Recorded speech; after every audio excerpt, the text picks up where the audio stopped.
when I mention multi-layered, not only in terms of the gospel story here, but in fact, this entire book seems to be an admiration of the Buddhist things, some of the Buddhist terms and concepts. And I get to the intention of your writing this particular book, and you have a prophecy about,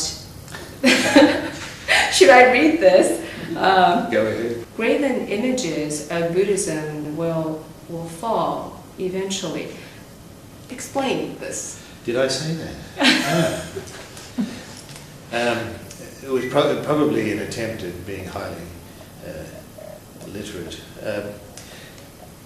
As I recall, it was saying that the people that have a fundamental belief, a literal belief in their religion, which I see no place for in Buddhism, but of course it's a way that Christianity is interpreted by an increasing group. I see that they will find that all of the things they believe in is like that metaphorical bronze or whatever cast statue that has clay feet, that it will crumble, because the belief base doesn't allow us to go through the continuous development process. And personally, I see Buddhism explains this more clearly than does Christianity. Buddhism has got such wonderful things as don't believe what I say, test it on your own experience. You don't find that in Christianity, particularly in the modern interpretations. Yeah.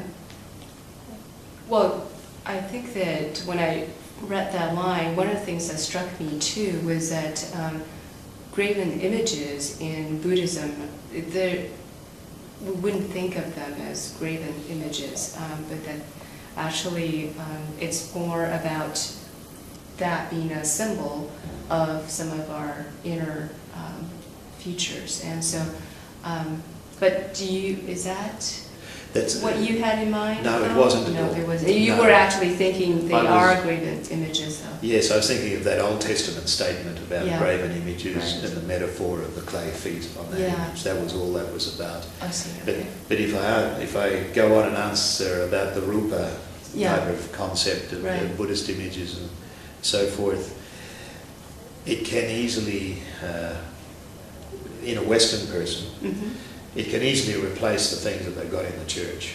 Take down the cross, put a Buddha image. And if you do that, mentally it's very hard to say, no, that is just an idealized form, because culturally the conditions that have formed us, we have this image and a place, and if we simply replace it with a different sculpture, there's still a lot of the same things in our minds.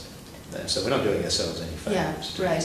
And in fact, by doing that, by putting a Buddha image instead of a cross in a church, you would explain that as being that may tickle some people's fancy, because it's some of the people who, for example, who were very interested in China, for instance, in the 90s or so, and Sinophiles, who were very interested in a particular culture. But the love of that particular culture was exactly what you're trying to portray here, is a love for exoticism. Exactly. And in fact, that's not an accurate portrayal.